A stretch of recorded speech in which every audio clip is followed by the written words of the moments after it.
Hi உறவுகளே, இன்றைக்கி நான் கோயிலுக்கு போயிட்டு அப்படியே அம்மா வீட்டுக்கு போனேன். சரி பார்த்துட்டு வந்துடலாம் அப்படின்னு சொல்லிட்டு அம்மா வீட்டுக்கு போனால், நான் வர்றேன்னு சொன்னோடனே அம்மா எனக்கு என்னென்ன கொடுத்து விட்ருக்காங்கன்னு பாருங்கள்.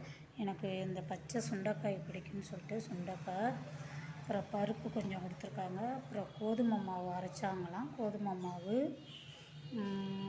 மரவள்ளிக்கிழங்கு, அப்புறம் சக்கரவள்ளிக்கிழங்கு கொடுத்தாங்க, அப்புறம் சோளக்கருது வேக வச்சு வச்சுருந்தாங்க, அப்புறம் பச்சையாகவும் வச்சுருந்தாங்க எனக்கு கொடுத்து விட்றதுக்காக. நான் வேக வச்ச கிழங்கு சாப்பிட்டுட்டு எங்கள் வீட்டுக்காரங்களுக்கு இது பிடிக்காது சோளக்கருது, அதனால் நான் ஒரு ஆள் தானேன்னு ஒன்று மட்டும்தான் நான் எடுத்துக்கிட்டு வந்தேன்.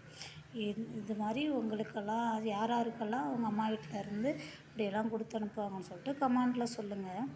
பிடிச்சிருந்தா லைக் பண்ணுங்கள், என்னோடய சேனலுக்கு சப்ஸ்கிரைப் பண்ணிடுங்க.